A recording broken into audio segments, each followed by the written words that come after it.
Welcome to The Gathering Place, where we ruminate on topics related to tourism, trails guiding, and the conservation of wild spaces. It's, for one point, something that often confuses people. People often ask you, because you're a guide and you work in this type of environment, what's your favorite animal? It's my worst question in the world. I don't have a favorite animal. To be honest, I don't really like animals that much. I just like this, and the fact that the animals are there and bring people here, so provides me with the living, is fantastic.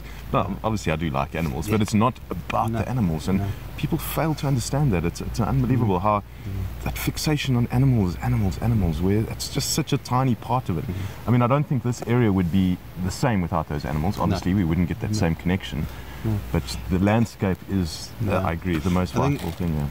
And that's for me what I love doing about doing trails, is that it is not about the hype of seeking the wildlife, the constant stimulation of the wildlife.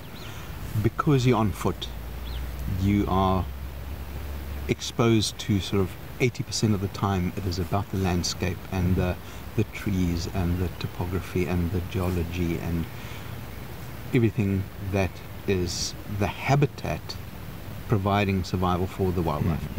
And then to have 20% of the time, your time punctuated by interruptions of your exploration of the habitat being interrupted by the wildlife that inhabits it.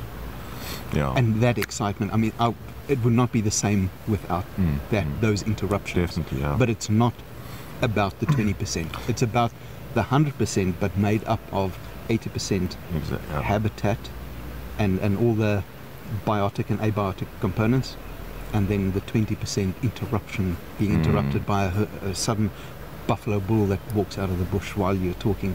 I mean, the other day I was on a neighbouring reserve doing a walk, and we stopped at a marula tree similar to that one, and I was talking about the elephants that strip the bark, exposing the sapwood and the borer beetles and the woodpeckers and stuff.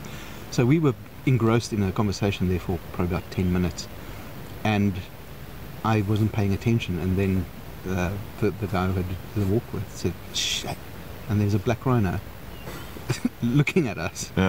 You know, we're not watching it, so we were interrupted by the black, and then he heard us and he turned and he walked off.